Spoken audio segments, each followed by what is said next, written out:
7 episodes 2 hours 27 minutes run టైంతో ఈరోజే జా5లో release అయిన Telugu web series Viratapalem అది వర్తా కాదా అని తెలుసుకోబోయే ముందు మన ఛానల్ని తప్పకుండా సబ్స్క్రైబ్ చేయండి. భయ్యా ఓటీటీ అయినా సరే థియేటర్ అయినా సరే అందరికంటే ముందు రివ్యూ చేతివరమే. సో మిస్ అవ్వకండి. తర్వాత మీ ఇష్టం. మరి స్టోరీ విషయానికి వస్తే విరాటపాలెం అనే ఊర్లో పెళ్లి చేసుకున్న ఆడవాళ్లు తాళి కట్టిన మరుక్షణమే రక్తం కొగ్గుకుని చనిపోతున్నారు.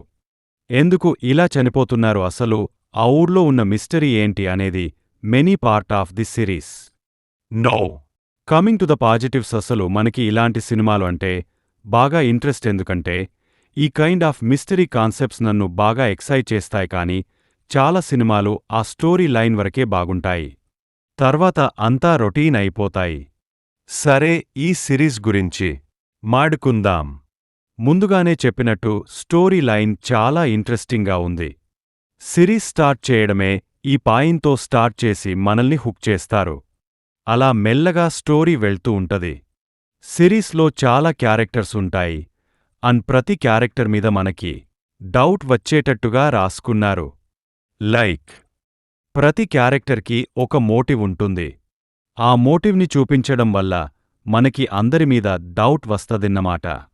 ఇలాంటి మిస్టరీ ఫిలిమ్స్లో ముఖ్యంగా కావలసింది ఇదే. ఇన్వెస్టిగేషన్ సీన్స్ విషయానికి వస్తే స్టెప్ బై స్టెప్ క్లూస్ ఇచ్చుకుంటూ ఆ క్లూస్తో ఇన్వెస్టిగేషన్ ఎపిసోడ్స్ని రాసుకున్నారు. మరి మైండ్ పోయే ఎక్సలెంట్ అని చెప్పను, కానీ బోర్ కొట్టనివ్వకుండా ఎంగేజ్ చేస్తాయి.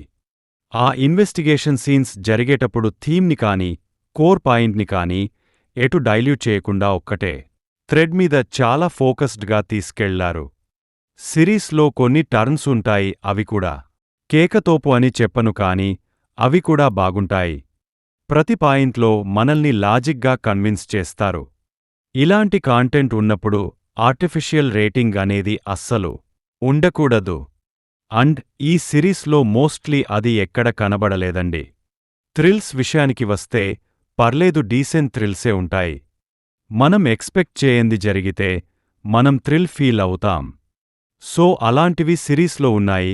అండ్ ఎస్పెషల్లీ క్లైమాక్స్ ట్విస్ట్ అయితే మాత్రం నిజంగా అన్ఎక్స్పెక్టెడ్. అసలు ఆ ట్విస్ట్ ఒక క్యారెక్టర్కి రిలేటెడ్గా ఉంటది, అస్సలు ఎక్స్పెక్ట్ చేయం. అండ్ ఆ ట్విస్ట్కి రీజనింగ్ కూడా కన్విన్సింగ్గా అనిపించింది.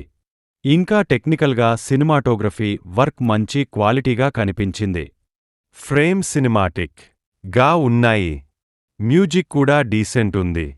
ఇంకా ఇప్పుడు నెగటివ్ స్టార్ట్ చేస్తే, ఒక సీన్కి ఉండే మెయిన్ ఇంటెన్షన్ ఏంటి అంటే అది ఆ సీన్లో ఏదో కన్వే చేయాలి అని డైలాగ్స్ ద్వారా కానీ మ్యూజిక్ ద్వారా కానీ ఆ రియాక్షన్ ద్వారా కానీ. సో ఈ సిరీస్ సీన్స్లో ఉన్న కాంటెంట్ని ఇంకొంచెం తక్కువ టైంలోనే చెప్పేయొచ్చు. అంటే వాళ్ళు చెప్పాల్సింది అయిపోయాక కూడా ఆ సీన్ని డ్రాగ్ చేయాల్సిన అవసరం లేదు కదా. అంటే నేను అనవసరంగా లేని సీన్స్ ఉన్నాయి అనట్లే, సీన్స్ని షార్ప్గా కట్ చేయలేదు అంటున్న ఒక సినిమాలో మెయిన్ లీడ్ ఒక పాయింట్ ఆఫ్ టేబుల్ తన జాబ్ అండ్ క్యూరియాసిటీ కోసం ఒక పెద్ద రిస్కే చేసిద్ది. అది మాత్రం లిబర్టీ అని అనిపించింది. అంటే పర్సనల్గా ఎటువంటి రీజన్ లేకుండా ఎందుకు అంత రిస్క్ చేయడం అనే ఒక క్వశ్చన్ వచ్చింది. ఇంక క్లైమాక్స్లో ఇష్యూని సాల్వ్ చేసే విధానం చాలా సింపుల్గా అనిపించింది. అంటే సమస్య సడన్గా సింపుల్గా సాల్వ్ అయిపోయిద్ది. ఇంకా పర్ఫార్మెన్సెస్ విషయానికి వస్తే అవినగారు మంచి పర్ఫార్మెన్స్ ఇచ్చారు. మిగతా వాళ్లు కూడా డీసెంట్ పర్ఫార్మెన్సెస్ ఇచ్చారు.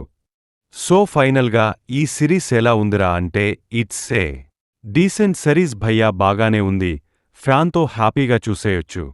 మళ్ళీ ఇంకొక రివ్యూతో మీ ముందుకు వచ్చేస్తా. మంటల్ signing off team movie review పడతది, అది మిస్ అవ్వకూడదంటే బెల్ నోటిఫికేషన్ ఆన్ చేసుకోండి. సో కన్నా పెరిగితో మళ్ళీ కళ్లతో. Until then signing off team movies. So you bye. మన రివ్యూస్ని అందరూ చూస్తున్నారు, కానీ మన ఛానల్ని ఎవరూ సబ్స్క్రైబ్ చేసుకోవడం లేదు. మా ఎఫర్ట్కి మీరు ఇచ్చే సపోర్ట్ అంటే సబ్స్క్రైబ్ చేసుకోవడమే. Please do subscribe our channel for more genuine reviews.